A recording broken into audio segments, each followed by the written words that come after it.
भले ही हम बड़े शान से कहते हैं कि इंसान सामाजिक जीव होता है, लेकिन बढ़ते अलगाववाद और न्यूक्लियर फैमिली का जो कॉन्सेप्ट इंसानों ने इंट्रोड्यूस कर डाला है, वो इंसानों के सामाजिक जीव होने के नाम पर बड़ा धब्बा है। वहीं दूसरी ओर कई जानवर ऐसे होते हैं जो सच में सोशल होने के कॉन्सेप्ट को प्रैक्टिस करते हैं और पूरी फैमिली के लिए जान देते हैं। ऐसे ही सोशल एनिमल्स में एक बड़ा नाम शेर का होता है, जो अपनी फैमिली और प्राइड के साथ बड़े स्वाभिमान और शान और शौकत के साथ रहता है। लेकिन क्या आप जानते हैं कि शेरों को भी एक्साइल यानी कि प्राइड से निकाला जाता है? जी हाँ, सही सुना आपने। आपको जानकर झटका लगने वाला है कि परिवार से बेदखल करने का ये रिवाज शेर के परिवार में बहुत आम है और एक परंपरा के रूप में इसका पालन किया जाता है। आज के इस वीडियो में हम इन्हीं मजबूर शेरों के बारे में बात करने वाले हैं, जिन्हें बिना किसी वजह के देश निकाला दे दिया जाता है। हम आज जानने की कोशिश करेंगे कि परिवार के द्वारा धक्का देकर बाहर निकाल दिए जाने के बाद आखिर ये शेर कैसे अपने सर्वाइवल को मैनेज करते हैं।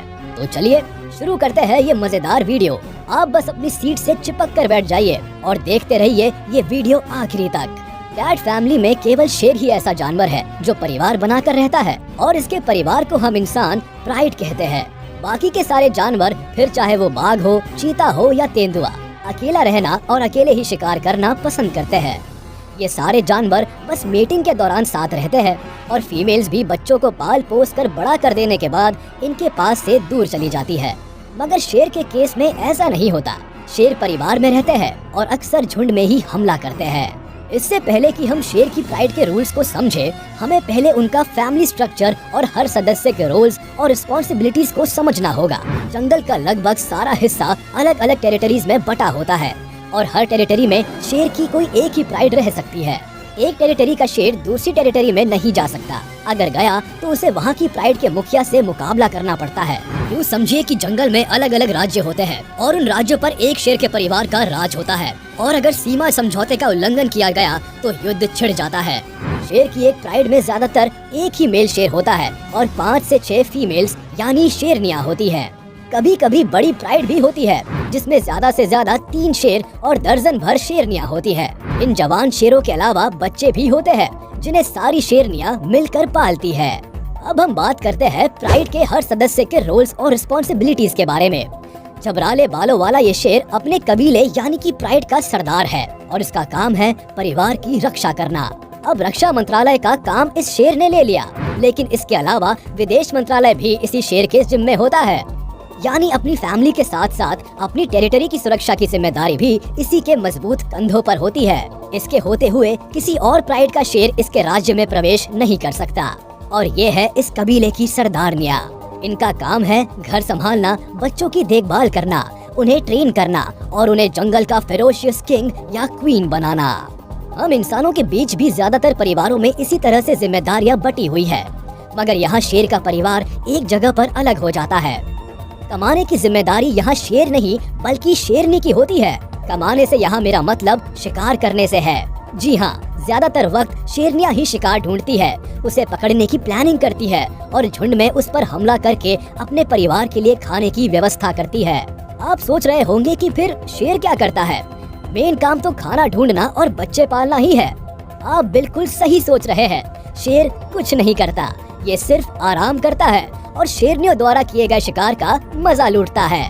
विल्ड बीस्ट, हिरण, बफलो या जंगली सुअर जैसे जानवर जिन्हें अक्सर शेरनियाँ अपना शिकार बनाती है, वो शेर की तुलना में बहुत तेज दौड़ते हैं और शेर उनका पीछा करके उन्हें पकड़ने जितनी मेहनत नहीं कर पाते।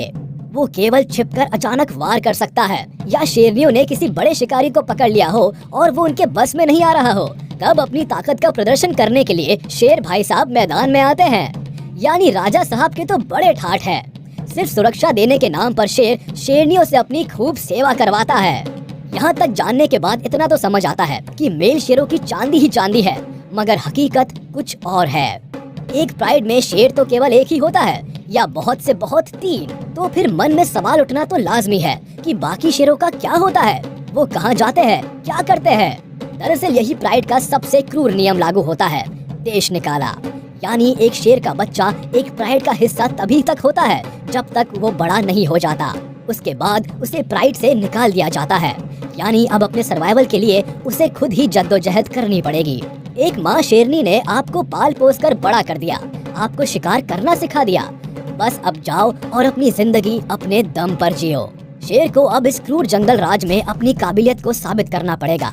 यहाँ उसके पास दो ही रास्ते हैं, या तो अकेले अपनी जिंदगी गुजार दे बिना किसी परिवार के और बिना भोजन पानी के, क्योंकि जंगल में आपको यूं ही किसी भी टेरिटरी में घुसने तो नहीं दिया जाएगा। और दूसरा रास्ता है कि अपना परिवार खुद बनाओ, किसी टेरिटरी पर कब्जा करो और शान की जिंदगी जियो, जहाँ ढेर सारी शेरनियाँ आपकी सेवा करने के लिए हर समय मौजूद रहेंगी।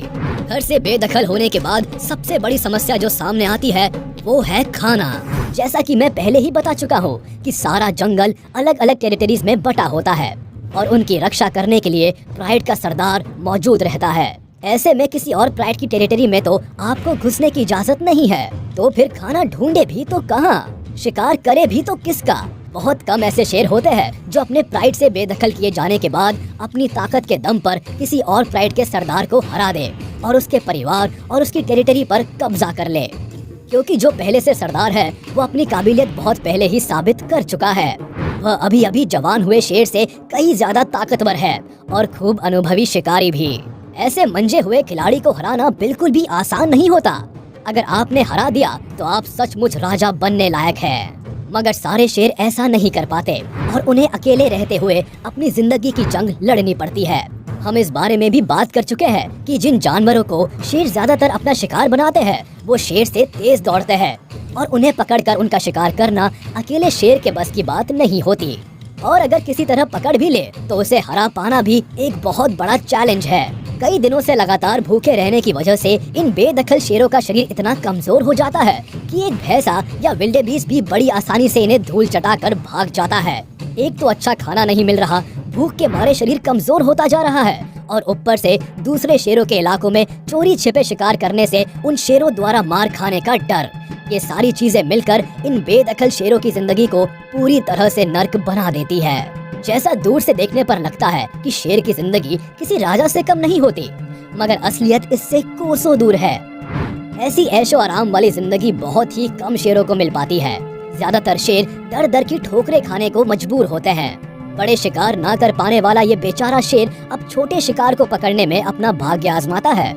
ऐसे समय में जंगली सुअर से बढ़िया शिकार और क्या हो सकता है। मगर यहाँ भी शेर की मुश्किलें जरा भी कम नहीं होती, क्योंकि सुअर को पकड़ना भी कोई बच्चों का खेल तो है नहीं। सुअर ज्यादातर जमीन में गड्ढा करके अपना घर बनाते हैं। ऐसे में शेर को कभी कभी इन गड्ढों को अपने पंजों से खोदना पड़ता है अपने शिकार को पाने के लिए।